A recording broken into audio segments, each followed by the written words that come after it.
Hello বন্ধুরা, good morning. আজকে সরস্বতী পুজো, তোমরা সবাই ঘুরতে বেরোচ্ছ তো? তোমাদেরকে তো জিজ্ঞাসা করাই হয়নি তোমরা সবাই কেমন আছো। আশা করি তোমরা সবাই খুব ভালো আছো, আমিও খুব ভালো আছি। এখন যদিও বা ওদেরটা দেখে তোমাদের মনে হতে পারে যে এখন ভোর 4টে বা 4:30 বাজে, কিন্তু এমনটা একদমই না। এখন কিন্তু প্রায় 10:30 বাজে। আমরা বাড়ি থেকে বেরোচ্ছি হচ্ছে একটাই কারণে, আমরা যাবো হচ্ছে কল্যাণী। টিয়ার অনেকদিন ধরে শরীরটা খারাপ, তারপর রিসেন্টলি তো ওর পাটাও পুড়ে গেছে। আর এই বেশ কদিন ধরে প্রচণ্ড খিটখিটে হয়ে গেছে, প্রচণ্ড রাগী টাইপের একটা মানুষ হয়ে গেছে। কিছু বললেই যেটা বলবো করতে তার উল্টোটাই করছে। তো তাই আজকে ওর ডাক্তার কাছে নিয়ে যাচ্ছি চেক আপের জন্য। আমরা এই জায়গাটা কোন জায়গাটা ক্রস করলাম বলো তো? আমরা হরিণঘাটা মোড় ক্রস করলাম। তোমাদের যেতে যেতে অনেক কিছুই দেখাবো। তোমরা কে কে কোন জায়গাটা চিনতে পারলে সেটা আমাকে কমেন্ট সেকশানে একদমই জানাতে ভুলো না। এই রাস্তাটা দেখে কেউ বলতে পারবে? এই রাস্তাটা কিন্তু খুব ফেমাস একটা রাস্তা। এই রাস্তাটাতে আমাদের ভাইরাল একজন বৌদি আছে, সে এই রাস্তাটাতে ডান্স করে, সে খুবই ভাইরাল। কেউ যদি তার নাম আমাকে বলো তাহলে তাকে আমার তরফ থেকে একটা চকলেট দেবো, সেটা হলো গিফট হিসাবে। তো কাজ নেই তো খইবাজ। ভুল বললাম না ঠিক বললাম? নেই কাজ তো খইবাজ। তো আমরা এখন ফাইনালি এইমস পার করছি, এখনও অনেকটা পথ বাকি আছে। আমাদের বাড়ি থেকে কল্যাণী যেতে ম্যাক্সিমাম 1 ঘন্টা তো লাগে। টিয়ারানিকে ডাক্তারের কাছে নিয়ে যাব। আর সবথেকে বড় কথা কি বলো তো, আজকের ওয়েদারটা না, বেশ কদিন ধরে ওয়েদারটা এত বিশ্রী, না ঠান্ডা লাগছে না গরম লাগছে। মানে সোয়েটারটা পরে এসেও আমি চিন্তা করছিলাম যে সোয়েটারটা পরে এসে আমি খুব ভুল কাজ করেছি। তো বাদ দাও। এই পিছনে যে নার্সিংহোমটা দেখলে, সেই নার্সিংহোমটা কে কে চেনো? সেখানে কিন্তু টিয়ার জন্মস্থান, টিয়ার জন্ম হয়েছিল। তাই টিয়াকে বললাম এখান থেকে তোমাকে নিয়ে গিয়েছিলাম। তো টিয়া তো বাচ্চা মানুষ, ও নিজেই জানে না ও কী বলবে।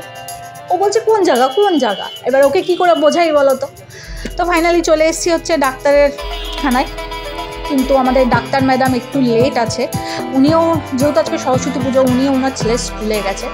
টিয়ারানি আর অভি যেহেতু কিছু খেয়ে আসেনি বাড়ি থেকে, তো দুজনেরই খিদে পেয়ে গেছে। তো তোমাদের দাদাভাই বললো যে সামনেই একটা মিষ্টি দোকান আছে, চলো ওখানে গিয়ে কচুরি খাওয়া যায়।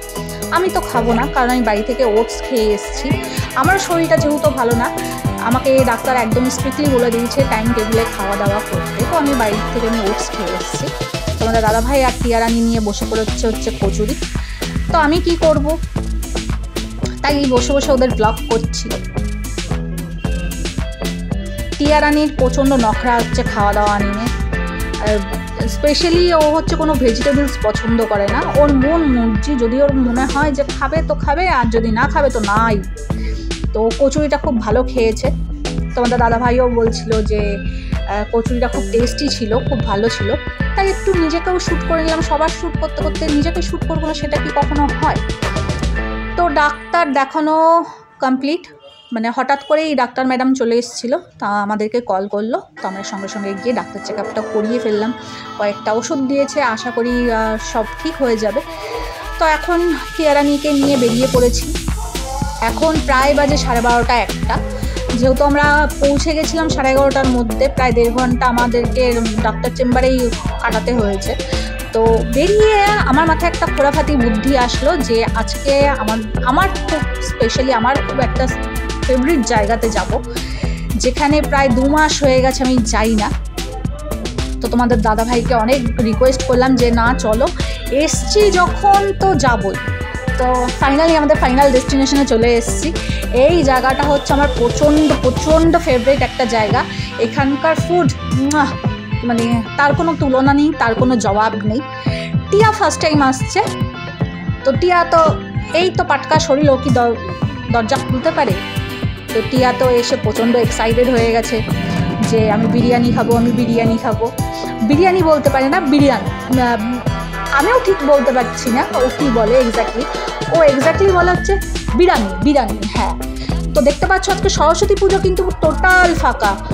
মানে ফার্স্ট কাস্টমার হচ্ছে আমরা। তো আমার কিন্তু বিরিয়ানি চলে এসছে, টিয়া রানি বসেও করেছি খেতে। তোমাদের দাদা মানে অভিকে একবার বললাম যে একটু টেস্ট করে দেখো, কিন্তু তোমাদের দাদাভাই বলে দিল খাবে না। তোমাদের দাদাভাই চুজ করেছে হচ্ছে মাটন থালি। তো মাটন থালি নিয়ে তোমাদের দাদাভাইও বসে পড়েছে খেতে।